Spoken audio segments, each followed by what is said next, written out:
بسم اللہ الرحمن الرحیم۔ السلام علیکم ورحمۃ اللہ وبرکاتہ۔ نماز میں تاخیر کرنے سے کیا ہوتا ہے؟ نماز میں سستی کرنے کا انجام۔ محترم ناظرین، کیا دکھڑا سناؤں، کیا حال سناؤں۔ شرمندہ ہوں اپنے آپ سے بھی، اپنے رب سے بھی، اور شرمندہ ہوں مسلمانوں کے احوال سنانے پہ بھی۔ ہمارا تو یہ حال ہے، تھوڑی سی بارش تیز ہو جائے، تھوڑا سا تیز ہوا کا جھونکا آ جائے تو نماز قضا ہو جاتی ہے۔ رات شادی میں گئے تھے، نماز عشاء پڑھ نہیں پائے، اور سحری کے وقت ہم گھر پہنچے، اس لیے آج نماز فجر قضا ہو گئی۔ گھر میں کچھ مہمان آ گئے تھے، اس لیے نماز قضا ہو گئی۔ عید کا رش تھا اور گاہک بے تحاشا تھے، عصر کی نماز اس لیے قضا ہو گئی۔ میں نے ٹوٹی کھولی، لائٹ نہیں تھی، پانی نہیں تھا، موٹر خراب تھی، اس لیے نماز قضا ہو گئی۔ آفس سے بزنس سے تھکے ہارے گھر آئے، سر میں درد تھا، اس لیے نماز قضا ہو گئی۔ ایک حدیث ہے جس کا مفہوم ہے کہ میرے بندے عبادت کے لیے اپنے آپ کو فارغ کر لو، تو میں کیا کروں گا؟ اس کے نتیجے میں تیرے ہاتھوں کو رزق سے بھر دوں گا۔ رزق تجھ سے سنبھالا نہیں جائے گا، میں تیرے دل کو غنا سے بھر دوں گا، تجھے کبھی فقیری کا ڈر نہیں آئے گا۔ اور اگر تو نے ایسا نہ کیا تو یاد رکھنا، میں تیرے ہاتھوں کو کاموں سے بھر دوں گا۔ صبح نوکری الگ، شام کو الگ، لیکن اس کے باوجود بھی خرچے پورے نہیں ہوں گے، اور تیری فقیری کو میں ختم نہیں کروں گا، بلکہ ہر وقت تیرا رونا ہی رہے گا۔ محترم ناظرین، میری بات ذرا غور سے سنیے گا۔ میں نماز چھوڑنے کی بات نہیں کر رہا، بلکہ نماز میں تاخیر کی بات کر رہا ہوں۔ نماز پڑھنا مگر اسے لیٹ کر دینا، سست ہو جانا، نماز کو اس کے مقررہ وقت پر نہ پڑھنا۔ ایک حدیث نبوی ہے جس کا مفہوم ہے کہ رسول اکرم صلی اللہ علیہ وآلہ وسلم نے فرمایا کہ میں نے جب دیکھا کہ ایک شخص بیٹھا تھا اور ایک فرشتہ اس کے سر پر پتھر مار رہا تھا، اس کے سر کو کچل رہا تھا، میں نے پوچھا یہ کون ہے؟ جواب ملا، یہ وہ ہے جس نے قرآن تو پڑھا مگر فرض نماز کے وقت سویا ہوتا تھا۔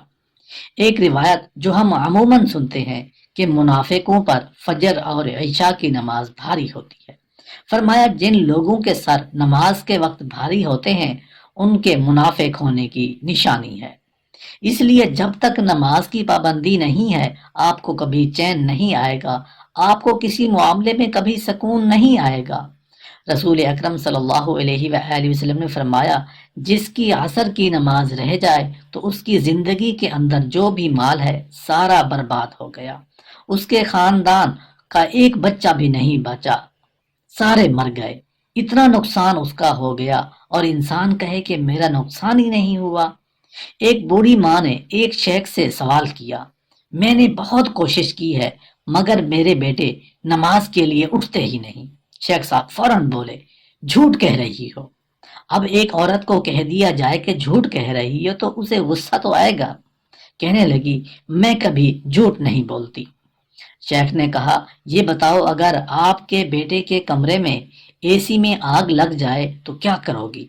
کہا، میں اس کی گردن سے کھینچ کر باہر نکالوں گی تاکہ یہ بچ جائے۔ شیخ صاحب نے کہا، دنیا کی آگ سے بچانے کے لیے گردن سے پکڑو گی، کھینچو گی، جہنم کی آگ سے بچانے کے لیے کیوں نہیں کھینچتی؟ ایک روایت ہے کہ جو شخص جان بوجھ کر نماز چھوڑ دے، اللہ تعالیٰ اس کا نام جہنم کے دروازے پر ان لوگوں میں لکھ دے گا جو اس میں داخل ہوں گے۔ جو شخص نماز چھوڑ دے اس کے اہل خانہ اور مال و دولت تباہ و برباد ہو گئے۔ جو شخص جان بوجھ کر نماز چھوڑ دے اللہ اس کے اعمال کو ضائع کر دیتا ہے، اور اللہ کی ذمہ داری اس سے اٹھ جاتی ہے، یہاں تک کہ وہ اللہ کی طرف رجوع کر کے اس سے توبہ کر لے۔ بغیر کسی شرعی عذر کے جان بوجھ کر نماز چھوڑ دینا یہاں تک کہ اس کا وقت بھی ختم ہو جائے تو یہ کفر ہے۔ حضرت ابن مسعود رضی اللہ عنہ فرماتے ہیں کہ نماز کو ضائع کرنے سے یہ مراد نہیں کہ انہوں نے نماز کو بالکل ہی ترک کر دیا تھا، بلکہ اس کا مطلب یہ ہے کہ وہ نماز کو اس کے وقت سے مؤخر کر دیتے۔ چنانچہ ارشاد باری تعالیٰ ہے، اے اہل ایمان والو، تمہارے اموال اور اولاد تمہیں اللہ کے ذکر سے غافل نہ کر دیں، جو شخص ایسا کرے گا تو وہی لوگ نقصان اٹھانے والے ہیں۔ رسول اللہ صلی اللہ علیہ وآلہ وسلم نے ارشاد فرمایا کہ قیامت کے دن انسان کے اعمال میں سب سے پہلے جس چیز کا محاسبہ کیا جائے گا وہ اس کی نماز ہوگی۔ اگر وہ صحیح رہی تو وہ انسان کامیاب ہوگا، اور اگر نامکمل رہی تو وہ نقصان اور خسارے میں رہا۔ اسی طرح ارشاد باری تعالیٰ ہے، ہلاکت ہے ان نمازیوں کے لیے جو اپنی نماز سے غفلت کرتے ہیں۔ ارشاد باری تعالیٰ ہے، بے شک نماز مومن پر وقت مقررہ پر فرض کی گئی ہے۔ ایک حدیث نبوی ہے جس کا مفہوم ہے کہ رسول اللہ صلی اللہ علیہ وآلہ وسلم نے نماز کا ذکر فرمایا، اور اسی اثناء میں یہ بھی فرمایا کہ جو شخص نماز کی پابندی کرے اور اس کے لیے قیامت کے دن نور، برہان اور نجات کا سبب ہوگی، اور جو شخص نماز کی پابندی نہ کرے تو وہ اس کے لیے حجت نہیں ہوگی، اور وہ قیامت کے دن قارون، فرعون، حامان اور ابی بن خلف کے ساتھ ہوگا۔ بعض علماء کرام فرماتے ہیں کہ ان لوگوں کے ساتھ بے نمازی آدمی کے حشر کی وجہ یہ ہے کہ اگر وہ اپنے مال کی وجہ سے نماز نہیں پڑھتا تھا تو وہ قارون کے مشابہ ہوا، لہٰذا اس کا حشر اسی کے ساتھ ہوگا۔ اگر اپنی مملوکات میں مشغول ہوا تو وہ فرعون کے مشابہ ہوا، لہٰذا اس کا حشر اسی کے ساتھ ہوگا۔ اگر اپنی وزارت میں مشغول رہا تو وہ حامان کے مشابہ ہوا، لہٰذا اس کا حشر اسی کے ساتھ ہوگا۔ اور اگر وہ اپنی تجارت میں مشغول ہو کر نماز ترک کر دے تو وہ ابی بن خلف کے مشابہ ہوا، جو کہ کفار مکہ میں ایک تاجر تھا، لہٰذا اس کا حشر اس کے ساتھ ہوگا۔ ایک حدیث میں آیا ہے جس کا مفہوم یہ ہے کہ جو شخص نماز کی پابندی کرے اللہ اسے 5 خصلتیں عطا فرماتا ہے، اس سے زندگی کی تنگی ختم ہو جاتی ہے، عذاب قبر ہٹا لیا جاتا ہے، اس کا نامہ اعمال اس کے دائیں ہاتھ میں دیا جائے گا، وہ پل صراط پر بجلی کی طرح گزر جائے گا، اور جنت میں وہ بلا حساب داخل ہوگا۔ اور جو شخص نماز میں غفلت کرتا ہے اللہ اسے مختلف قسم کی سزاؤں میں مبتلا کر دیتا ہے۔